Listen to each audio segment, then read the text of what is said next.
A Segunda Guerra Mundial representa o maior conflito armado da história da humanidade. O conflito envolveu os países aliados, Reino Unido, França, Estados Unidos e Rússia, e os países do eixo, Alemanha, Itália e Japão.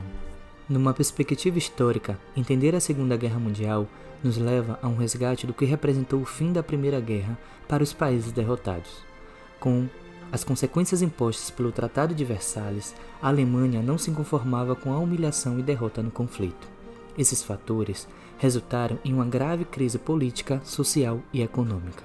Diante disso, o Partido Nazista, com Adolf Hitler, ganhou força na política da Alemanha, e na Itália, o Partido Fascista com Benito Mussolini.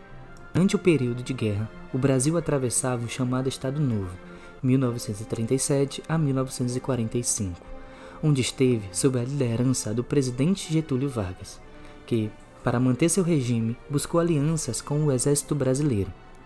Com a deflagração da Segunda Guerra Mundial, o Brasil manteve-se inicialmente em estado de neutralidade, pois, sob o regime autoritário estado-novista, viviam no país muitos simpatizantes da ideologia nazifascista, além daqueles que promoviam a política da boa vizinhança com os norte-americanos. A participação brasileira nos conflitos se dá a partir do rompimento das relações diplomáticas com os países do eixo, após o ataque japonês à base militar americana situada no Havaí, e o afundamento de 21 navios que provocaram a indignação da população, passando a exigir a declaração de guerra do governo brasileiro.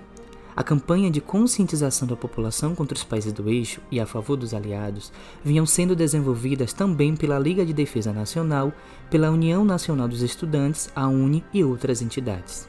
O rompimento da neutralidade brasileira iniciou-se em 22 de agosto de 1942, com a declaração do estado de beligerância, e concretizou-se alguns dias mais tarde, a 31 de agosto, quando o Decreto 10.358 foi declarado o estado de guerra contra a Alemanha e Itália. Assim, Vargas começou a promover a defesa do litoral brasileiro e, inclusive, passou a estruturar o envio de um corpo expedicionário à guerra, o que tornou efetiva a participação do país no conflito. Deste modo, foi criada em 9 de agosto de 1943 a primeira Divisão de Infantaria Expedicionária, que contou com um efetivo de 25.334 cidadãos. Essa divisão constituiu-se em organização combatente da Força Expedicionária Brasileira, FEB, reunindo forças armadas brasileiras de terra, mar e ar, para lutar na Segunda Guerra Mundial. A força feminina se destacou na enfermagem, pois, no transcurso da guerra, foi criado o Corpo de Enfermeiras para o Serviço de Saúde do Exército, a fim de ser incorporado à FEB. Houve uma chamada nos jornais da época solicitando mulheres entre 18 e 36 anos para aderirem ao voluntariado. Essas mulheres deveriam ser solteiras, viúvas ou separadas, e comprovar alguma qualificação para o serviço de enfermagem. Após a seleção, elas participariam em caráter obrigatório do curso de enfermagem de enfermeiras da Reserva do Exército. Este curso tinha 3 módulos: parte teórica, preparação física e instrução militar. A parte teórica ocorria através dos estágios nos hospitais militares, com a supervisão de uma equipe médica.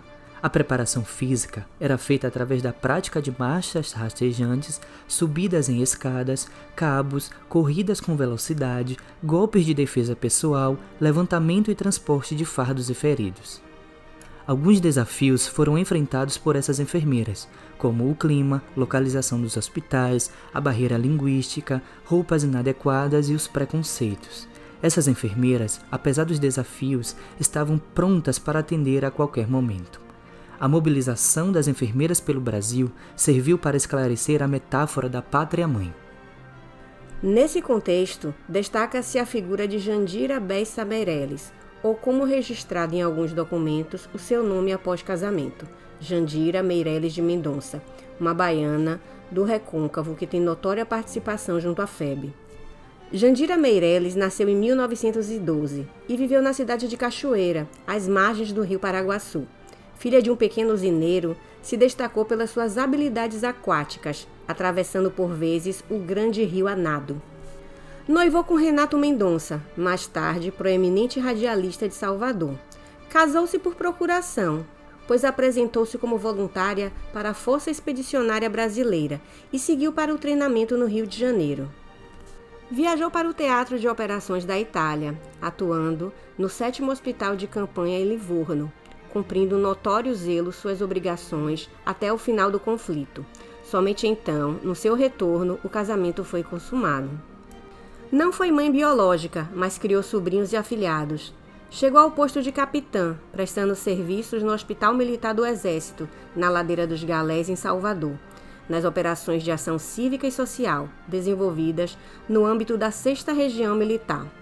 O dia para Jandira começava por volta das 4 da manhã, quando acionava sua equipe e todo o acampamento para os trabalhos.